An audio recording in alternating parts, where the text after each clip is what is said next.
Hard-working British farmers are the life and blood of the UK. The National Farmers Union president has more. We have to meet with the Chancellor. She has to be willing to sit around at the table. We're reasonable people.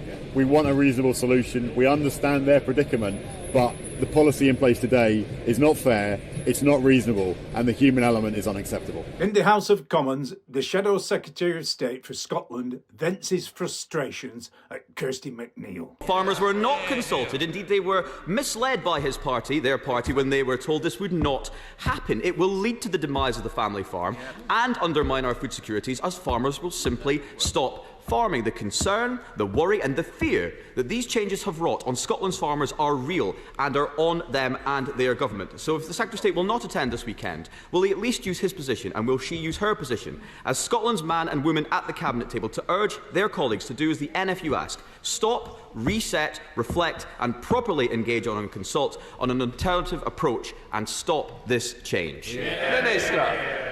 Mr Speaker, as the honourable member is perfectly aware, the majority of estates will not be affected. We're in ongoing conversation with the National Farmers Union of Scotland. We've asked them to come forward with some worked examples of estates that may be impacted. They haven't done so yet, but of course will be an ongoing conversation. Now to Northern Ireland. The same issues, the same frustrations. To hear firsthand the devastating impact that her death tax is going to have on family farms and small businesses. When will the Chancellor realise no matter what deals she does around the world, and I welcome them, Rome is burning around her. Agriculture is the backbone of our economy, and therefore will she commit to meet with me on behalf of the thousands of farmers whose farms are going to be decimated by her death tax? Chancellor, I've had the opportunity on a couple of occasions now to meet the First Minister and the Deputy First Minister from Northern Ireland, and I'm sure that my right honourable friend, the Environment Secretary, would be happy to meet with colleagues from Northern Ireland. But the truth is, Madam Deputy Speaker, we inherited a £22 billion black hole in the public finances from the party opposite, and to ensure that we can stabilise our public finances, we had to make difficult decisions on taxes. When the Chancellor is stumped, she wails the tired trope, 22 million black hole. Let's listen to what Rupert has to say. And all they simply do is come up with a figure and then they parrot it, a bit like they do with the 22 billion black hole, which, as we know, they created most of that.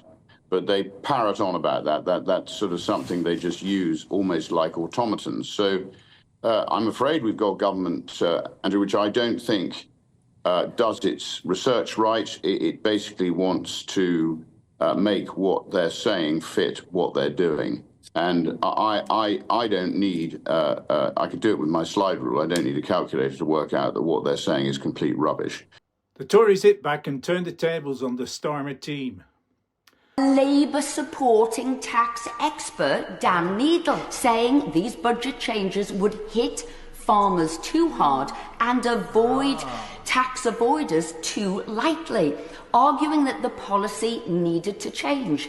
Dan Needle has said that the Treasury should raise the inheritance tax cap dramatically to around 20 million, so only the largest and most sophisticated farm businesses become subject to IHT. So you might not, the opposite benches might not want to listen to me, but surely one of their own tax inspectors. Back in November 2024, the farmers had protested in Westminster, arrived in their tweeds and tractors, and the Tories responded.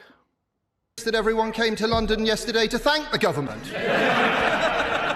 Let's look at the facts. A typical mid-sized 360-acre family farm in the constituency of my right honourable friend for Thirsk and Moulton.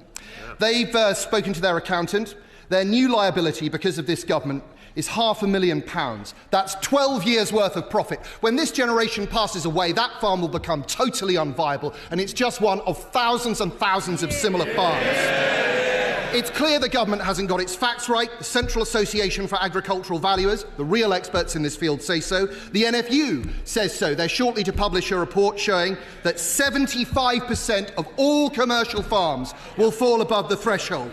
Well, Mr Speaker, he talks about the facts, and I absolutely stand by the figures the government has set out. And the vast majority of estate owners will be totally unaffected.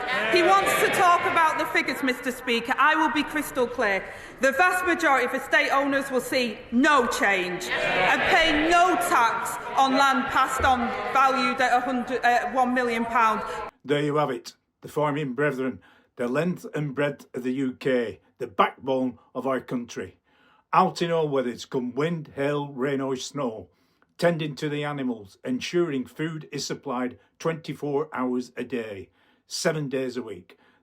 The government made a monumental mistake imposing the inheritance tax on small to medium farms. They simply cannot afford to pay. It will send them to the wall. It appears there is a bigger plan, a Machiavellian plan by the government, a plan to force farmers to sell land, a plan to build houses on the land, a plan to build wind farms on the land, a plan to grow wildflowers on the land, a plan to reduce cattle farming on the precious land. Maybe I am wrong. What do you think?